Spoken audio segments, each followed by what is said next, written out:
Hello and good afternoon, everyone. We are so excited that you are here with us today. We are live.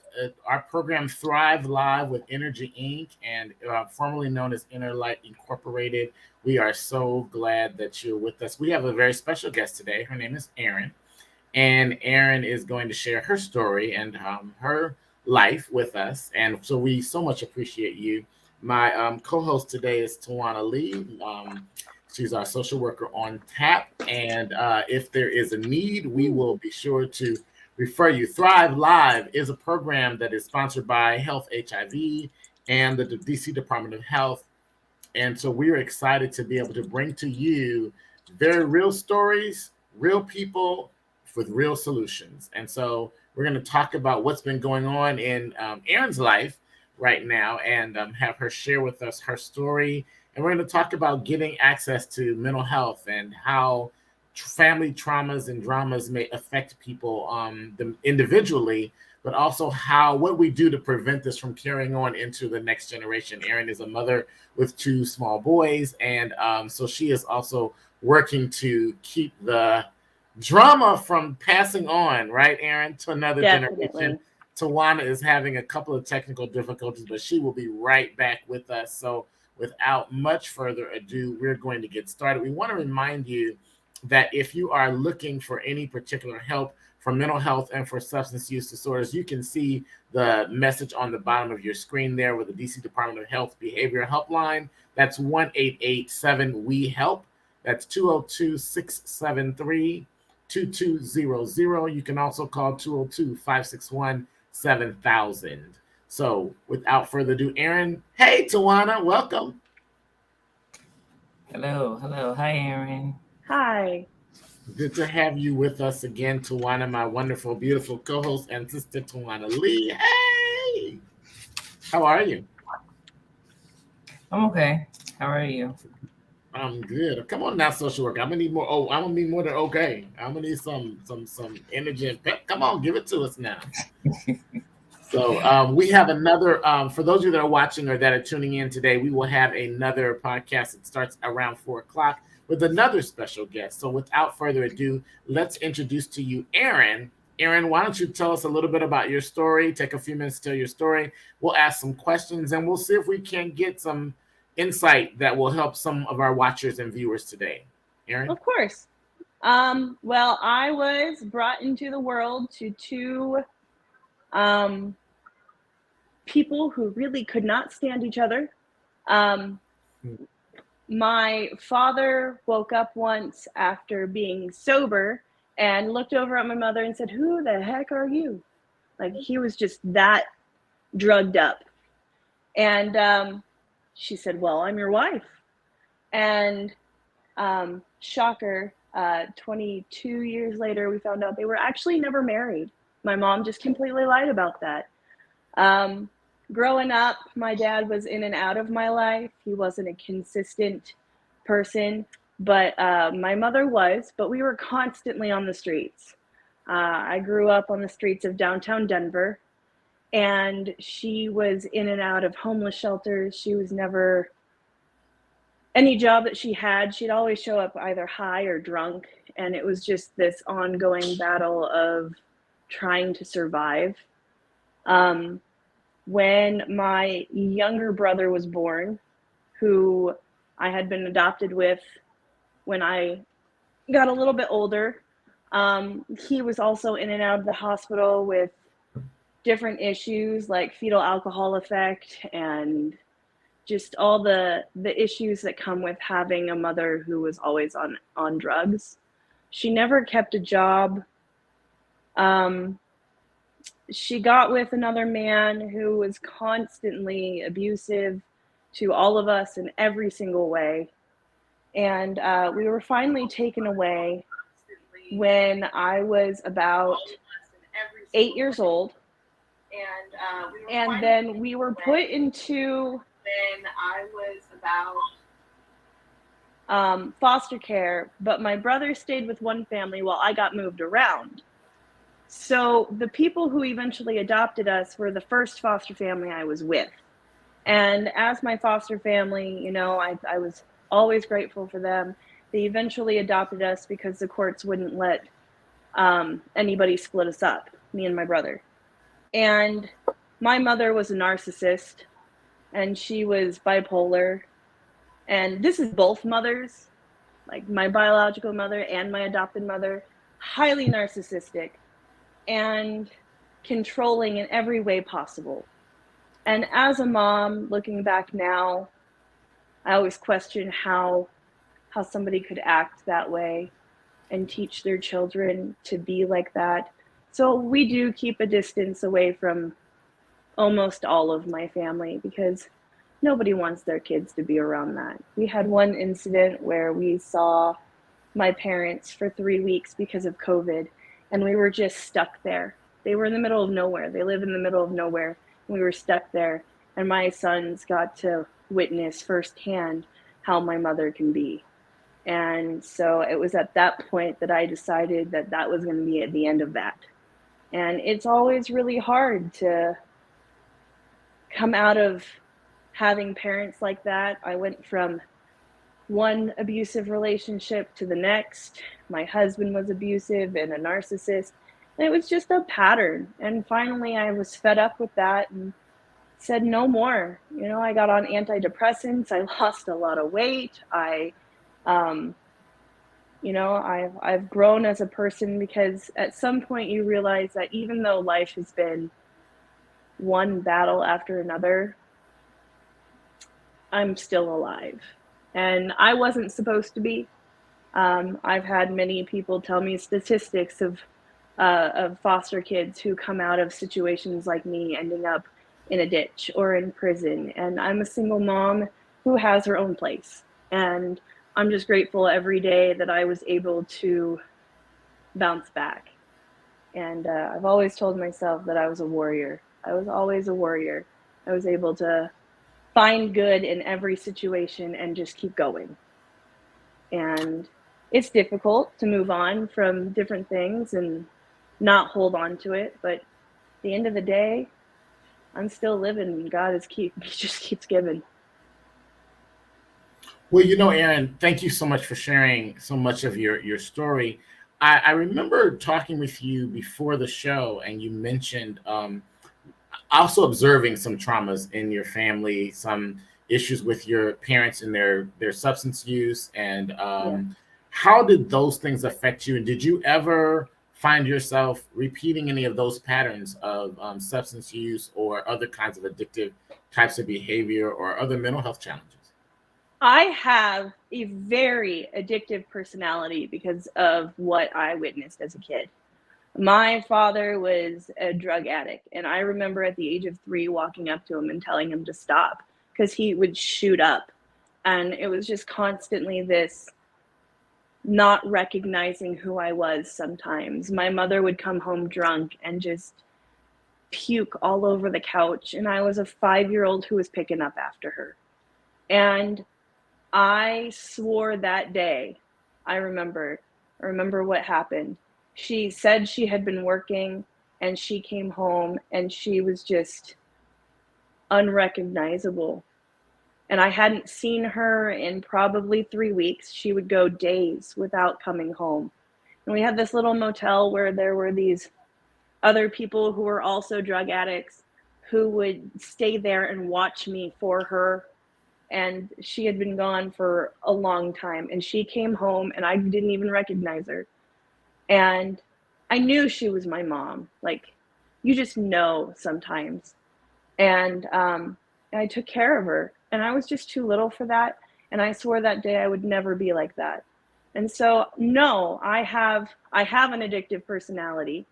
And I know I have that, which is why I refuse to find things like drugs or alcohol. You know, I'm a social drinker, but I'm not.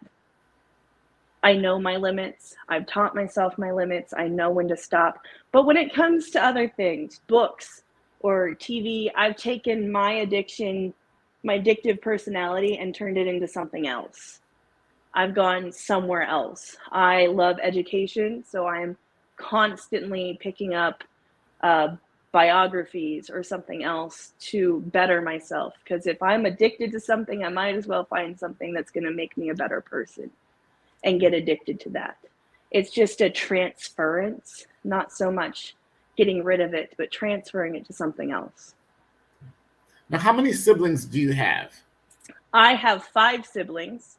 I have an older sister who was adopted at birth because my mother was only, I think, 16 when she had her. Then there was me, and then there was my brother who lives in another state. I never met him until quite recently, about 5 years ago. He was adopted at birth. And then there was my other brother who I was adopted with. And then I have 2 younger siblings, a brother and a sister, who I've never met before. And they're not of age yet. So, being an unfit mother is definitely in my family, not being able to keep their kids. And so, that was a cycle that I knew I needed to break. I definitely needed to break that. And so having my children for as long as I have, has been one of those wonderful things that I can say that I did not follow in my mother's footsteps. So what did you do? Go ahead. No, go ahead. So I look at it every day as I've been living my entire life trying to make sure that I'm not my mother, but at the same time living every day to be a better mother. I've always told everybody that I've always met is I never learned how to be a mom. I've learned how not to be one. So I live every day learning, and it is learning. And even if you have a great mother, it's every kid is different. And so just trying to figure out a system that works for you is always a good thing to do and remember, because those past memories will always pop up. So can we jump a bit into your journey into the mental health world and how you navigated getting help? How did you recognize that you needed some help? What was going on for you that made you finally say, let me get some counseling, let me get some an assessment? What did you do, and how was that for you? When I was put into foster care, one of the first things that, at least in the county that I was in, one of the first things they do is get you a counselor. I was seeing a therapist nonstop until I was 16 when I moved. We had been moving around a lot, but we had a very consistent counselor who was always there for us. And I saw her from the age of 18 until I was 16. And a lot of times it was on the phone because we were in other countries and stuff like that. But she was always a very consistent part of my life, and I had not had that before. And she was one of those counselors who just really thoroughly cared about her clients. And she was a wonderful person. She always had my side. She always knew I was going to do better. And she walked me through so many strategies of dealing with PTSD and depression and anxiety. I mean, I've had a stomach ulcer from stress since I was 12 years old. And the amount of stress that I was always under was immense. But for some reason, she told me the way she could say things to me and tell me that everything was going to be okay. And she was the one that got me into journaling. I have every journal I've ever made. And writing things out is just such a wonderful way to put what's in your head on paper. I'm not good at that. I'm not good at saying, I'm not good with words. I really am not. But being able to look at what I've written and say, that's what happened to me, and close the book and let it go, is just, it's very helpful. And so when I left her, when I was 16, I ended up moving to the UK. I got married. I was happy. I was healthy. I was living my best life. And then he died in Afghanistan. And at that point, it was a turning point for the worst.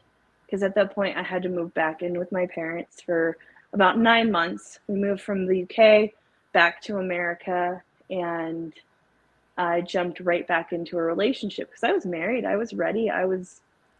That was what I wanted to be. I wanted to be a wife. I wanted to be a mother. So I jumped back into another relationship when I was not ready and ended up being abused. When we moved back to back to the United States, we moved back to the same state we had been in before. So after all the struggles of leaving my parents, moving in with my new husband, and all the abuse that he threw at me, I ended up getting pregnant with my oldest.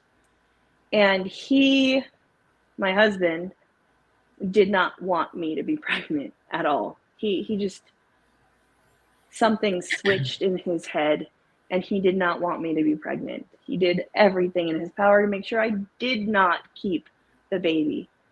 And I ultimately ended up finding my old therapist. I saw her on Facebook, and we just reconnected, and she helped me find the resources that I needed to move on with my life. She got me out of that situation. I got put into a maternity home for women who were pregnant and homeless and needed a safe house, which is what I needed. And it wasn't the greatest place, but it saved my life. There's always resources out there. There are so many different places who are willing to help. And, not necessarily church related, but the place that I went to was a Christian maternity home, and they were very helpful. And then I moved out to another city in Colorado. And at that point, I had been out of therapy for probably 2 or 3 years. And I knew it was time to get back into it because I have always been an angry person. And everybody will always tell you, you have a reason to be angry. But no, I don't. I don't have a reason to be angry. I have a reason to be joyful. I'm still alive. And I think that a lot of people forget that is I have a reason to be cautious, but not angry. So I got into social services. I went to social services in Colorado Springs and found a therapist, and they got me on antidepressants, and I started gaining weight like crazy. It was real bad. I gained so much weight, and I think that made it worse. It didn't make it any better. It definitely made it worse. And for a long time, I was lucky that I had lived with somebody else who could help me with my oldest. And then I was finally starting to feel a little bit better. I got into a relationship. I was happy. My son was, going to kindergarten, and I was just so thrilled, and I felt like I was the best mom in the world because I was homeschooling, and we did our little thing every day, and we had this table, and I was rocking it. And then I got broken up with, which brought back so many memories. My heart was I was broken and devastated. Well, the week after my breakup, my best friend who I lived with was going out of town. And I had my first husband's brother who was working on the military base that was right next to me. And I was like, hey, you should come over. I haven't seen you since I left the UK. Come on over. We'll have a blast. You can cheer me up since my best friend's leaving. And he came over, and he decided my idea of cheering me up and his idea for cheering me up were very, very different. And he threatened my son. He stood between us. And I said, fine, do what you want. And I ended up getting pregnant with my youngest.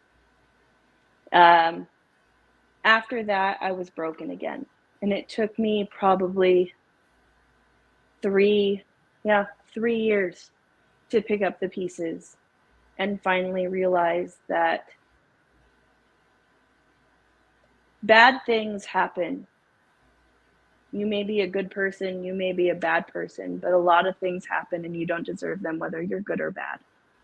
bad things happen to you, and the only thing you can do is just start over.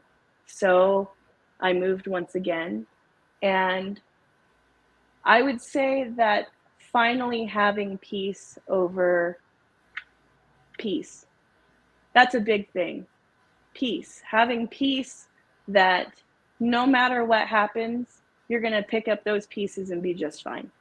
No matter what happens, I withstood every single thing that life threw at me so far. And I have peace that no matter what happens in the future, I'm going to just get back up, pick up the pieces, and move on, because that's all you can do. And being joyful and happy that that's what happens, that you can just move on. It's going to come back and kick you in the butt sometimes, but just move on and everything will be better. Aaron, are there things that you can think of that specifically your therapist said to you that you've held on to, something that that you got from that? I'm asking because so many of our folks that probably will watch this podcast at some point may not be sure about that. They may not be sure. They may be based on their religious background or personal experience or stories they've heard about what does that mean to be, am I crazy? And is there something wrong with me if I have to see a therapist? Shouldn't I be able to pray it away? Shouldn't I be able to just be okay? What did someone say something? Was there something that held on to that helped you realize that it was okay to get therapy, and something that maybe helped you hold on in those times when you weren't in therapy? I don't think there was any one specific thing that somebody said to me that made me think that, hey, therapy is okay. It's not just for crazy people. Because honestly, the fact that my therapist loved me more than my parents did, the fact that my therapist cared for me more than my parents did, or anybody else around me, to be honest, the fact that she was there anytime I needed to call her, and if she wasn't there, then she'd call me back.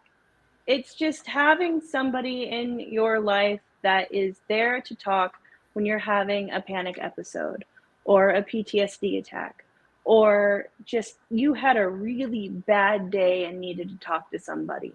That is what made me continue doing therapy, because just having one person who is not a family member, who is not a friend, because you don't want to go to one friend talking about another friend because your heart's broken. You want to have somebody who's not a part of any of that. And having that one person who will tell you, no, you're not crazy. No, you should feel that way. But how are we going to move on from this point? Because you go to a friend and you say, hey, this person did that to me. And she'd be like, okay, let's go pit her, let's pull up. No, you need a therapist who's going to walk you through, okay, they did that. Why did it make you feel that way? What are you going to do to stay out of that situation next time? And how are you going to grow from this? And that's what a therapist or a counselor or anybody's going to do for you, is they're going to get you out of your head. They're going to sit you down and get you thinking logically, because emotionally you're going to be hurting, but logically you're going to know that you shouldn't be doing that. And so a therapist is a friend who is going to make sure you do the right thing. And I was little, I was 8 years old when I first started seeing a therapist, and just having them tell me that everything that happened was not my fault, when as an 8-year-old I felt like my entire family fell apart because of me. It's a lot of weight on your shoulders. My husband would hit me or something like that. That's a lot of weight, because you feel like it's your fault. And domestic violence is a huge epidemic in our country. And seeing a counselor or a therapist is one of the first steps to moving on with your life.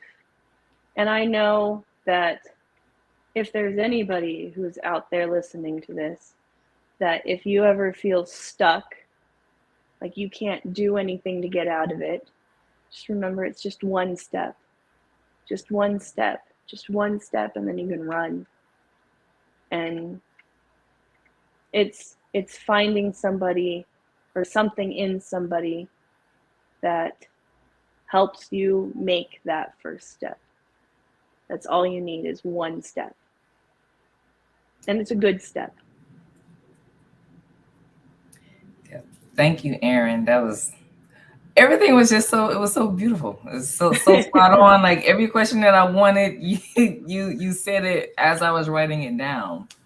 But thank you for your resiliency and showing what resiliency looks like. So thank you for saying that. Yes, ma'am. You did just help me draw out some additional questions for you, though. Okay. So what you just described, right, the therapy process, that's not only good for someone who's thinking about or has been in therapy, that's also good for any fellow therapists who are listening. Mm-hmm. And it was helpful for me as well. Because yes, there have been those times where I'm like, okay, I'm just sitting here and I'm just listening to the person, like Daryl said, like, what's the key thing that if there was anything that they said? And I'm just like, okay, I don't think I said anything. I'm just listening to the person. I'm just here. I'm just asking them these questions.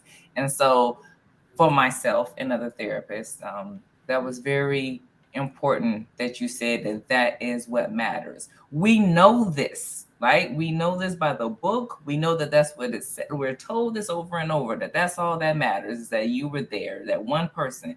But it's different when you actually hear it from someone who's been to therapy. So thank you for that.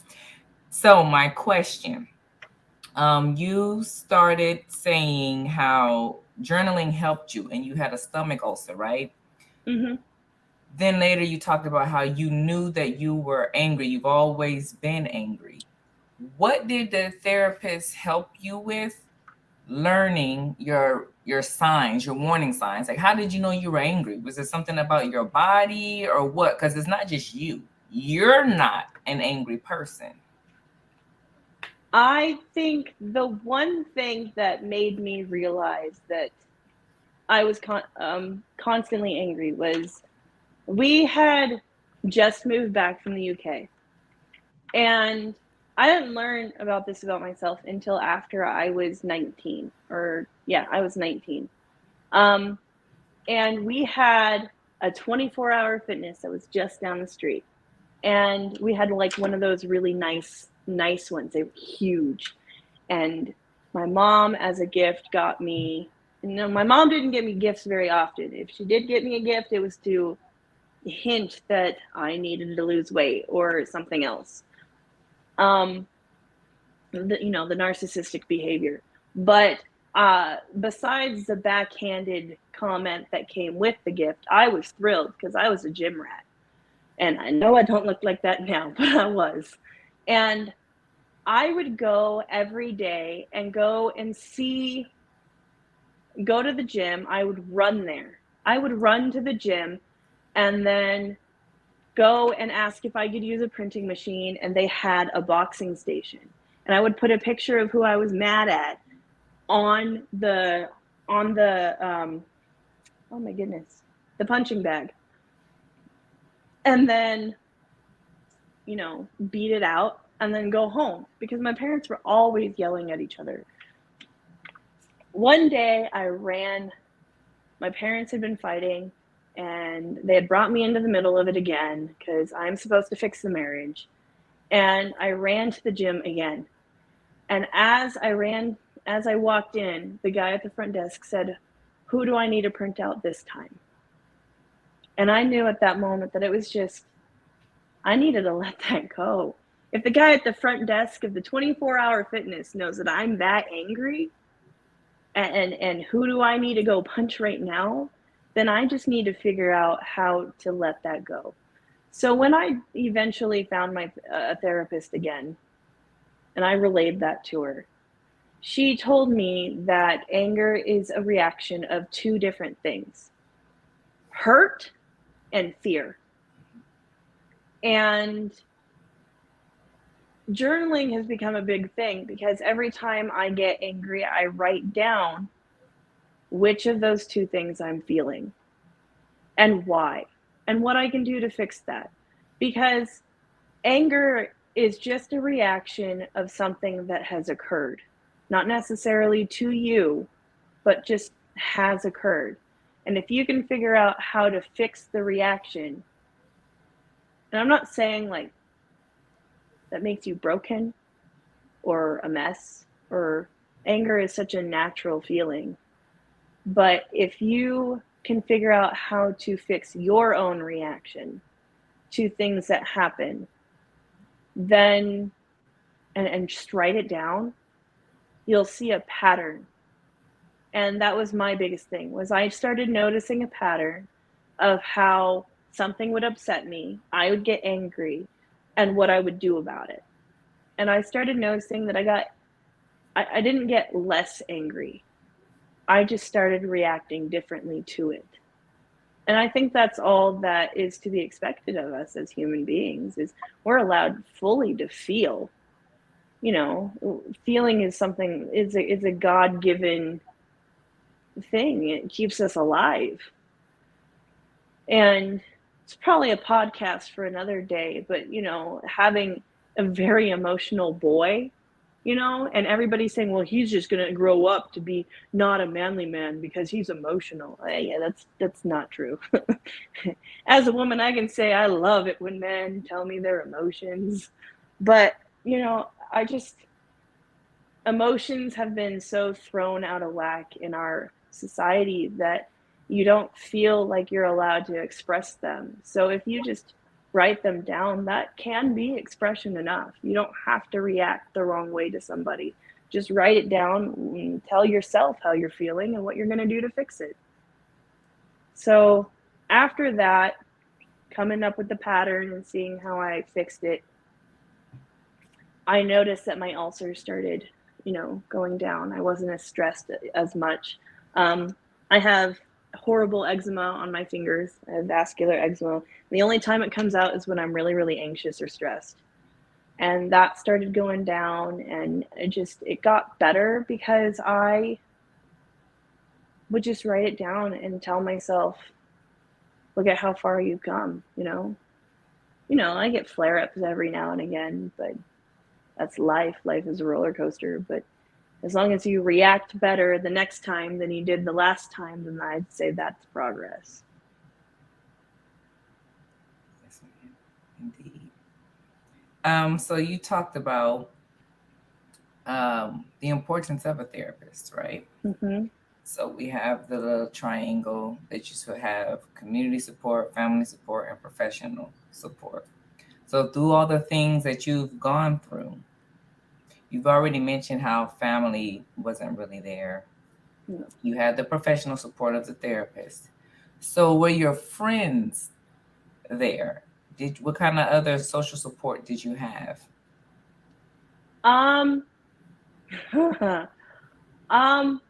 Friends have been, okay, I'm a nerd of the highest degree. And it's really hard to, and I'm very antisocial, and I'm an introvert, and I like to just stay home and read my books, because books can't do nothing to you but make you cry. And so making friends has always been really hard for me. I was homeschooled when I was with my parents, except for high school. So I never really learned how to make friends.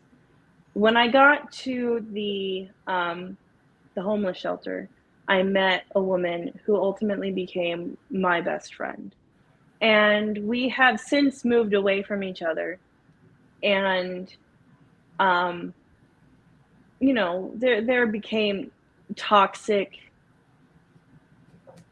We became very codependent on each other, and I think that's something that happens when you get out of relationships like we had been in, and it had gotten toxic and everything. But the distance has made us draw closer, you know, and having somebody there for you who you can talk to, cry to, and I don't know, some people may know what I'm talking about, but there's an episode of Friends where Monica is getting married and Rachel is moving out, and they just start like blabbering, and nobody can understand them but them. And I feel like having a friend where you can go on the phone and just cry like that too, and they can understand, but everybody else around you is like, what the heck? It's an amazing thing, but it took so long. I was 22 years old when I met her. We didn't become best friends until we were 25. We had been living together. I was 25. It took 3 years of living with her for me to consider her a friend. And it takes a lot of time, and it sucks. It really does that friends take so long, especially when your trust has been broken so much. But having somebody there for you who you can just run to at any point, you know, who knows your crazy family and your crazy past and loves you anyway. And I think it is important, especially for those who have had mental abuse or mental issue, you know, health issues, and to trust people and open up, but don't be afraid to open up. I mean, I say that, but like, don't open up right away. Like, give it time. But being unafraid to open up and let somebody in is not a bad thing all the time.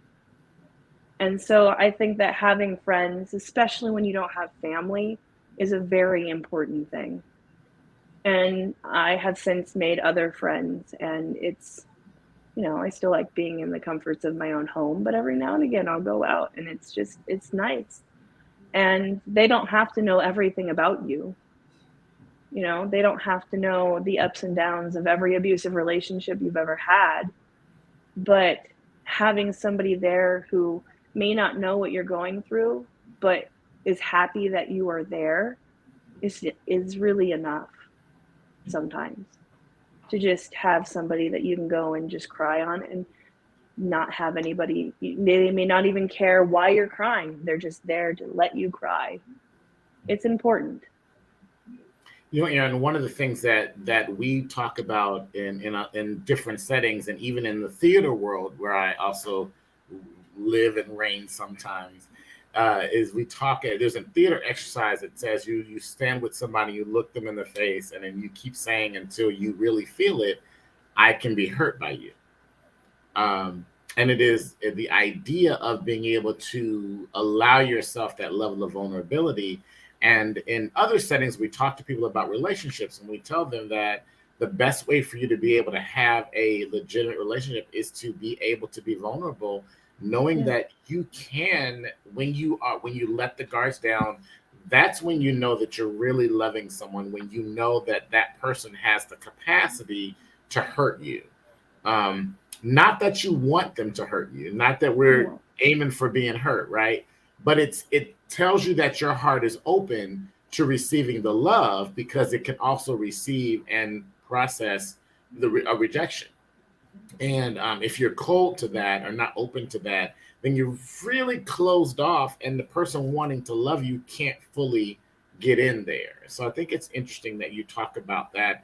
And I wanted to sort of highlight this idea of vulnerability, of being able to be vulnerable, both in a professional setting with a therapist, but also within your intimate friendships and relationships. That there is something about being able to be vulnerable that lets you be cared for and loved in a way that we can't always do by ourselves when we close ourselves off.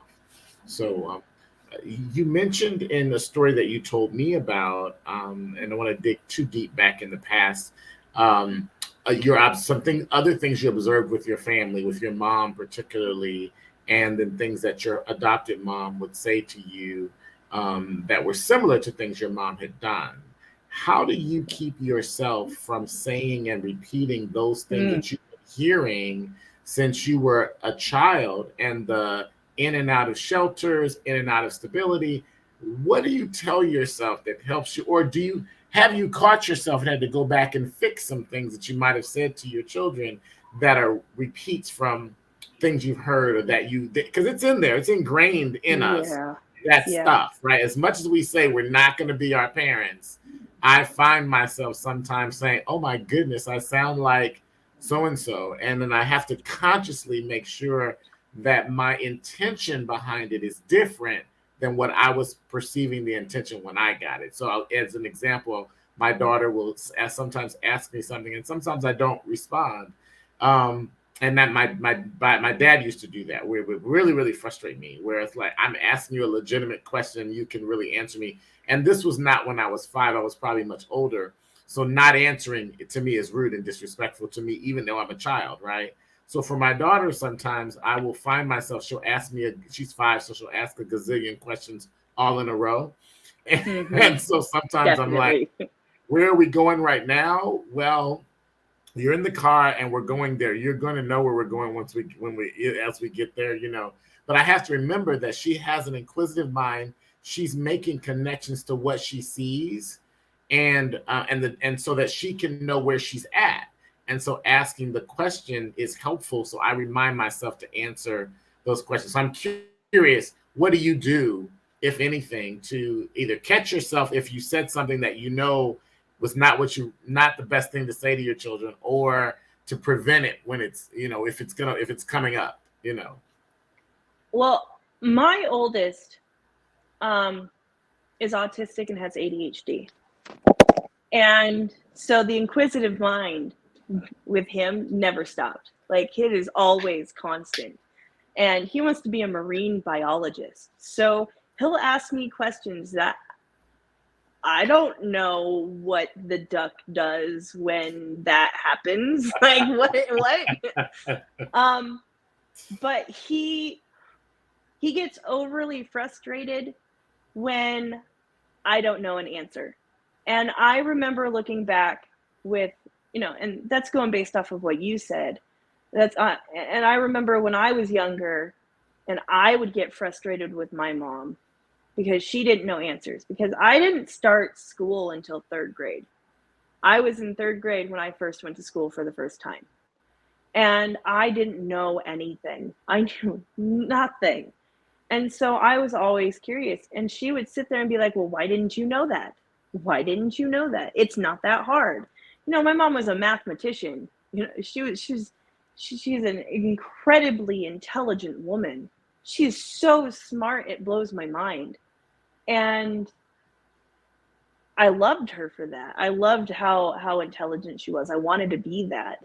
And And while which mom are you referring to right now? my adopted mom, Okay. and she would just sit there and be like, it's so simple. Why are you having a hard time with that? And so I know that when Nathan is having a hard time in reading, or having a hard time in math, or having a hard time with anything, and once I started learning, I picked it up real fast. Turns out I was intelligent too. And I, to prevent any of that coming out of my mouth, I will sit down before I'll say, Nathan, I'm going to go to the bathroom. I'm going to sit there for a minute and then I'm going to come back out. So I don't get overly frustrated. Now,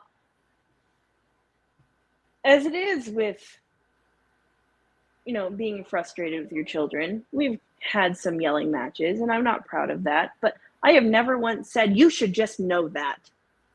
And I think what you need to do is you need to look at your child as, I mean, not everybody, but I look at him as, someday he's going to have my grandkids. And how do I want him to raise my grandkids? How do I want him, you know, the same thing goes in line is, how do I want him to raise my future daughter, you know, daughter-in-law? How do I want him to be a dad? And so I know that I obviously am not a perfect mother, you know, and I'm doing this all on my own. So frustration is constant because I have to work. I have to clean the house. I have to pay the bills. I have to be be the disciplinarian. I have to do all of those things. And so frustration happens. But when I hear my mother's words come out of my mouth, the first thing I do is apologize. And I never got apologies from my parents. So I make it a point that when I wrong them, especially when I have been hurt that way before and I just did it to them, I apologize. Now, I'm not one of those people. I will never give a hug when I'm angry. And I know that probably affects my children a little bit, but it won't affect them as much as when my mother would hug me when she was angry, because that was the only time she hugged me, was when she was mad. So I hate hugs. I can't stand them. But I hug my children so often that it doesn't matter. But I will not hug them when I'm angry. I tell them I'm going to go away for a second. I come back and I say, I'm sorry, and just saying I'm sorry or apologizing and then saying what you did wrong is such a positive thing for not even just your children when you're reacting like that, but anybody else. Just apologizing for what you did wrong. I feel like it doesn't take away what you did, but it does make it better. So it's a hard thing, especially when I have 6 different parents who have all done things that are, that you learn differently. And yes, we do all end up turning into some of our parents. I read in a science journal once that by the time you're, 35, you have 75% become your parents. I was just like, no, I don't want to be that. But, sometimes it is inevitable. And I think you just need to catch your triggers, because sometimes that's all that it needs to take you. That's all you need to do is find what they do that will trigger that reaction. And when they do that, go the opposite direction. Not of them, like of what you do. Well, Aaron, you have given me an idea. Tawana, let's talk with our other co-host, Raven, and maybe we can put together a show and talk about people with trauma raising children without trauma. And talk about cool. how do people actually do that to not pass on the trauma and drama from their lives onto their children? How do we stop what some people in scripture might call generational curses and things like that? So you all who are watching either now or later, stay tuned. We've got more shows coming. We've got another show starting in a few minutes with another guest, Philip. And so Aaron, thank you so much for being with us today. Tawana, thank you for being my awesome co-host. And for all this work, thank you, Health HIV and DC Department of Health, for making this possible. We want you to get the help that you need. If you are dealing with a mental health concern or a substance use issue, please call 1-888-7-WE-HELP if you're in the District of Columbia. Call 311 if you're anywhere else in your area. You should get your local health helpline that can direct you to services in your area. You can also call the United Way, and they can point you in the direction of supports and services in your area. You used to be able to call 1-800-CHARTER, but that doesn't exist anymore. But that tells you how old I am, because I used to work for them. But anyway, thank you so much for being with us, Aaron. And thank you all for watching. Tawana, any final words? Nope, just want to say thank you, Aaron, for sharing your story. Don't forget to reach out. Don't be afraid to reach out. It'll save your life. That's the final word. Thrive Live. See you next time.